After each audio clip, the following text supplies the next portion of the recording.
അല്ല, നിങ്ങൾ ഈ പറഞ്ഞതുപോലെ കേരളത്തിന് അങ്ങനെ വാരിക്കോരി ഒന്നും നരേന്ദ്രമോദി സർക്കാർ നൽകുന്നില്ല.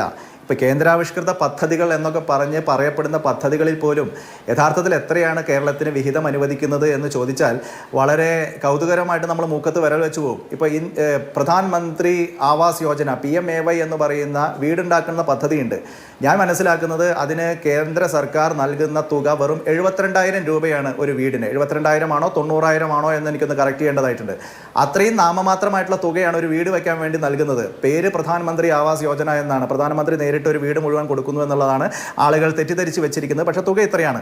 അതുപോലെ തന്നെ ക്ഷേമ പെൻഷൻ്റെ കാര്യത്തിലായാലും ഒക്കെ കേന്ദ്ര വിഹിതമുണ്ട് എന്നുള്ളെങ്കിൽ അതിൽ വളരെ നാമമാത്രമായിട്ടുള്ള തുകയാണ്.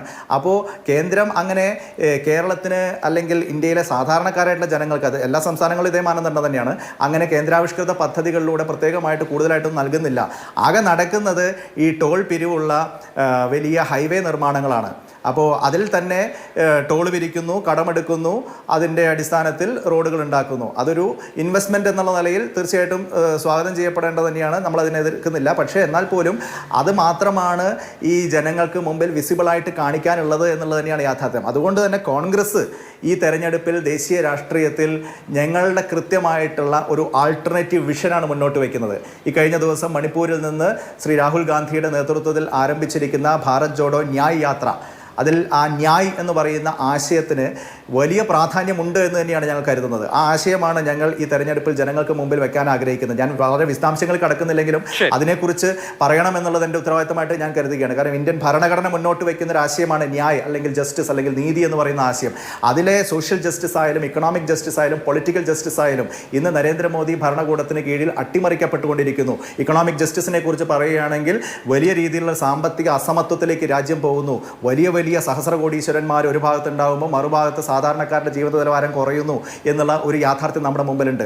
സോഷ്യൽ ജസ്റ്റിസിനെ കുറിച്ച് ഞങ്ങൾ കൃത്യമായിട്ടുള്ള ഒരു സ്റ്റാൻഡ് മുന്നോട്ട് വയ്ക്കുന്നു. ഇവിടെ ഒരു കാസ്റ്റ് സെൻസസ് അടക്കം നടത്തി ഇവിടുത്തെ വിവിധ സമൂഹങ്ങളുടെ സമുദായങ്ങളുടെ ശാക്തിക ബലാബലത്തെ കൃത്യമായി അസസ് ചെയ്ത് അതിൻ്റെ പരിഹാര നടപടികളിലേക്ക് കടക്കണം.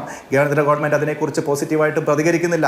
അതോടൊപ്പം പൊളിറ്റിക്കൽ ജസ്റ്റിസ്, നമുക്കറിയാം, ഒരു പാർലമെൻറ്റിനകത്ത് പ്ലക്കാർഡ് പിടിച്ചാൽ പോലും MP-മാരെ കൂട്ടത്തോടുകൂടി സസ്പെൻഡ് ചെയ്യുന്ന, അഭിപ്രായം പറയാൻ കഴിയാത്ത, മാധ്യമ സ്വാതന്ത്ര്യമില്ലാത്ത, ആവിഷ്കാര സ്വാതന്ത്ര്യമില്ലാത്ത ഒരു നാടായി ഇന്ത്യ മാറുന്നു.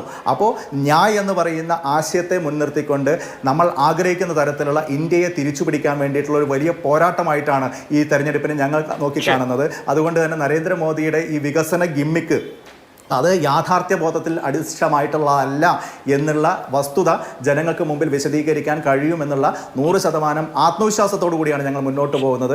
അതുകൊണ്ട് തന്നെ കേരളത്തിലാവട്ടെ, തെക്കേ ഇന്ത്യയിലാവട്ടെ, ഉത്തരേന്ത്യൻ സംസ്ഥാനങ്ങളിലടക്കമാവട്ടെ ഇത്തവണ അതിശക്തമായിട്ടുള്ള ഒരു തിരിച്ചുവരവ് നടത്താൻ, അധികാരത്തിലേക്ക് എത്താൻ കോൺഗ്രസ് നേതൃത്വത്തിലുള്ള മുന്നണിക്ക് കഴിയും എന്നുള്ള കാര്യത്തിൽ ഞങ്ങൾക്ക് 100% ആത്മവിശ്വാസം.